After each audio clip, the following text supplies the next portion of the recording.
we're going to talk about the most controversial decisions Wizards of the Coast had to make in 2019. Everyone, this is Nikachu, Merfolk Master, and you know what, 2019 was an absolute, it was a year to remember. My God, it feels like, I don't know, coming back from a war or something. There was always some gigantic event happening. It was incredibly stressful for competitive play. And so I want to talk about, in terms of, in a competitive nature, what were the 5 most controversial aspects of Wizards of the Coast decisions in 2019. So I want to start talking about, actually, with number 5, and that is dropping GP coverage. Now, this does have an element to competitive play, because especially people like me, if I'm going to be traveling out very far to a GP, I ideally would like to have a chance of getting on coverage. Now, there's a lot of people that may not care about that, but for those who need some sort of exposure, and certainly I love coverage. I do it by myself. I love the camera. The camera loves me. So I love getting on coverage. That for me was an aspect. So maybe a lot of other pro players that are trying to get exposure and other competitive players, they don't want to go to GPs that do not have coverage. They will save their resources to go to the ones that do. Now, from a viewer perspective, this hurt a lot, but I completely understand Wizards of the Coast's decision on this. Now, people, once it was gone, it was a situation of you do not know how much you appreciate something until it's gone. The coverage has been relentlessly attacked for years. People were criticizing it left, right, and center. The coverage is garbage. This music is awful. The commentators are awful. This is boring. Why don't they have something in between the games? Why can't it be like Star City Games? Why don't they just pay more money for Cedric Phillips to do everything? Why don't they get Patrick Sullivan? Why can't it be like the quality of Star City Games? Why can't they hire those people? So they got this for years. And you know what? Over time, when they keep getting this bad feedback over and over and over again, and they're looking at the cost of doing GP coverage, which, by the way, is a lot. It's very expensive to be flying out everyone between the commentators, that guy that does the setup and structure for coverage. You have to pay for their flight, you have to pay for their hotel, you have to pay for the shipping of all the equipment. I don't know how they're shipping it, if they did it by truck or by plane, and you're constantly doing that every single week. It's insanely expensive. It's not cheap. Money is not falling from the sky. The money has been moved to places like Arena. They're being very careful about where they're putting their resources. So they're getting all this bad feedback and they're just burning shitloads of money. What are they going to do? Well, they just drop the coverage. Well, if Star City Games is doing so much better than us, and they're doing it at the exact same time we're doing our events anyway, just let Star City Games do it. So no more GP coverage. And then all of a sudden people are like, no, bring it back. Well, it's too late now. They got rid of it. So they got rid of it mostly. There has been some funding to have some GP coverage, but if you really like it, then say something. Make it meaningful for Wizards, because I was there. I see it on Reddit. I see it on Twitter. No one said anything good about the GP coverage for forever. No one defended GP coverage when there was just relentless criticism against it, and they were making improvements. They had games being played eventually, like the time-lapse matches that they would look at between the actual games that were happening live. They were making improvements, but you know what? It wasn't enough. Like, people just bashed the shit out of it, and now it's gone. And I don't know when it's going to come back, because it's probably going to take some time for Wizards to allocate any more resources towards something like that. But anyway, that was one of the more controversial events that happened in 2019. Now, moving on to number 4 is Pioneer. Now, Pioneer, everyone loved it. There was a huge love for Pioneer. However, what the real controversy was, what was it going to do to all the other formats? What was it going to do to Legacy? What was it going to do to Modern? What was it going to do to Standard? I mean, especially in the beginning, a lot of people had a lot of fear this was going to replace Modern. Modern was getting too expensive. It was also getting really stupid and hard to police. Was Pioneer going to be a replacement for Modern? And how is it going to affect Standard? You know what? Standard, a lot of people play Standard because they just can't afford Modern. Modern's price point is like way up here. Standard's price point, you know, somewhere around there. And if they could not reach it up here, they would go to Standard. But if you have something in the middle, maybe everyone will go to the middle point and not go to Standard. So as history played out, Legacy got its ass kicked. It was really Legacy that was getting replaced here, and it was not yet. Modern hasn't been touched. Modern is now being a midway point between Standard and Pioneer is the midway point between Standard and Modern. And Standard actually got hurt by a lot. We don't know how much Pioneer actually had an effect on this. Standard was atrocious. Standard had just like Oko, and yeah, I mean it was a bad Standard. So we can't tell yet if people abandoned Standard because of Pioneer or because it was just an awful Standard format where you demanded to have 4 Okos in your deck or your deck was unplayable. But Pioneer has raised a lot of different questions about, you know, the future of this format. A lot of people were haters. They were just haters. You know, Pioneer is just a bad Modern, and it's not going to be sustainable. And it's just the new shiny thing. So many people have this, oh, it's just the new thing. Everyone's so excited. It's not going to last. It's just new. It's just going to be like Frontier. It's not. Well, guess what? It's going to be here for a very long time. It's very established, tons of archetypes. The people who want long interactive games, regardless how they play out, that's the format for them. I mean, whether you like it or hate it, the games play out really, really long. It's really hard for me to get through a league in less than 2 hours, or at least with a non-red deck. So Pioneer is the format, the midway point between Standard and Modern, and it's going to be here for a very long time. A lot of people were unsure how the bannings would work out. We still have some controversy with the bannings, you know? Like, Dig Through Time and Treasure Cruise are still legal going into 2020. And obviously these cards probably are going to get banned eventually. So far the banned list is just a bunch of cards that have been banned in the past. So I don't know, it seems a bit weird to keep those cards on, keep those cards legal. Dig Through Time, Treasure Cruise, it seems inevitable that eventually they'll get broken in half. We just have to wait for it to happen. So, you know, what to ban, doing it slowly, maybe everything should have been hyper banned. Or maybe now that we see the course of the bannings, we should just ban the rest of the stuff that very likely is going to be a problem. I don't know. But that is one of the controversial aspects of 2019, was all the news and all the culture surrounding Pioneer. So moving on to number 3, let's talk about the London Mulligan. This was a really big shift for Magic the Gathering. It has smoothed out millions of decks. There was a huge fear that the London Mulligan will make Tron and Dredge and combo decks the premier deck to play in all formats, because now you can just mulligan to your key combo pieces, significantly increase your chances of killing your opponent, and it was at least mathematically theorized by Frank Karsten that not only could you increase your chances of finding your combo pieces, but also the answer to your opponent's hate cards.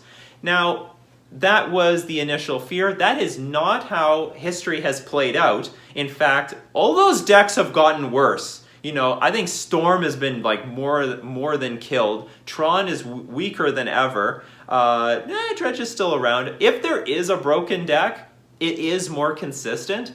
And so now it comes a question of, is that better or worse? In my opinion, it's better. I think it's better that we discover what's busted immediately. We don't let it sit in the metagame for too long. Maybe at a more casual level, you don't care. But at a competitive level, you know, it took forever for them to ban Krark Clan Ironworks. Why? Because it was not getting that consistent result. It was worth banning like from day one. But it was not doing it, how can I put it? In people's hands, it was just not doing it so consistently, so quickly, that it was worth banning. So it took a much longer period of time to realize this deck was the real deal, and for people to start picking it up until it was worthy of getting banned. Making decks less consistent potentially could have just left Hogak in the metagame a little bit longer. I'm actually not sure if I believe that. I really believe that the London Mulligan gives every deck a fighting chance. Like the less consistent decks a fighting chance, whereas a deck like Hogak, I mean, it could still mulligan to 5 and have a way better chance of beating you through Stitcher's Supplier. Like, if you find that Stitcher's Supplier, you're still in a lot of trouble. They're always putting a lot of pressure on you. So the London Mulligan, a lot of fear surrounding it, and still to this day, a lot there. It looked like maybe it was not, how do I put it? It looked like it was right for Magic. But then we've got people like Saffron Olive, who I think is one of the largest names and proponents against the London Mulligan. He doesn't believe in it. He thinks casuals have a much better chance of winning if it didn't exist. And maybe to some extent that is true against, some generic decks where if your opponent gets mana screwed or mana flooded, you have some opportunity to win. I don't know. And personally, I don't really like to win my games like that, but, however, a lot of people don't care. They just want to see their deck idea do its thing and get in that victory. And so it's a legitimate thing to think about, the variance enabling more casual players to win games through that variance. So anyway, the London Mulligan, definitely a very controversial decision that was made in 2019, and its effect will still be felt going into 2020. So moving on to number 2 is the banning of Faithless Looting. So Faithless Looting getting actually banned, maybe not too controversial. Everyone welcomed it. I mean, everyone absolutely loved the fact that Faithless Looting got banned. A lot of people who are abandoning Modern, and to some extent you may not hear all the hurt from people in Modern because they were just leaving the format, so you can't hear as much criticism because they're just going away to like Pauper, Standard, Commander, anything else. But there was definitely a lot of people who could not stand Modern because it was getting too stupid, too powerful thanks to Faithless Looting. Faithless Looting was enabling Dredge. It was enabling Izzet Phoenix decks. It was enabling eventually Hogak. It enabled Mardu Pyromancer, Mono Red Prowess. There was a lot of archetypes just going way over the top with Faithless Looting. And you see, the controversial thing was leading up to the banning. It was very clear in the late 2018 with both Dredge and especially the Izzet Phoenix deck breaking out with Faithless Looting that this card was worth being banned at the time. But it's seeing play in Mardu Pyromancer. You don't want to hurt Mardu Pyromancer. Leave them alone. And well, okay. But as time goes on, it's very clear this card is busted. The format has too many free wins now. Your opponent gets these Arclight Phoenixes in play at crashing through the air for tons of damage by turn 3. And by February 10th, 2019, it's clear this card should be banned. And they don't ban it. Wizards doesn't ban it. They just leave it alone. And then, March and then April rolls by, they still don't touch it. And then May, June, July, it isn't getting banned. And there comes a point where you start to think, well, then maybe this is just going to be the brainstorm of Modern. Maybe this is just how Modern's going to be. And there's a lot of people speculating this. And whenever someone spoke up about Faithless Looting getting banned, there was a gigantic chunk of community that was against it. They're like, no, you don't know how to play Magic. Don't be calling out to ban cards. I hate people who want cards to be banned. Just learn how to play Magic better. Just learn how to play around decks better. Prepare for them. And, find new innovative tech to beat all the problems. Don't be looking to bannings. So, I mean, whenever someone would speak up about it, there was tons of hate against it. There were legions of people defending Faithless Looting. Somehow Izzet Phoenix was like the deck of their life. Not to mention there was a lot of other archetypes that depended on Faithless Looting. But Faithless, nothing was happening. Nothing was happening for forever. And then finally, Wizards of the Coast, R&D says, you know what, we've had enough. Faithless looting has turned Modern into a shithole. We're going to change, we're going to right the ship, we're going to ban Faithless looting. And at that point, everyone who criticized Faithless looting, they just disappeared. They absolutely disappeared. They were nobodies. They didn't matter. And then finally, and everyone else came, like hands united. It was like world peace. You know, we're all super happy for the banning of Faithless looting, and Modern almost instantaneously became super diverse, and even still to this day is an incredibly diverse fair format. But that moves on to the most controversial issue number one, and that is the overpowered cards that have been printed over the year.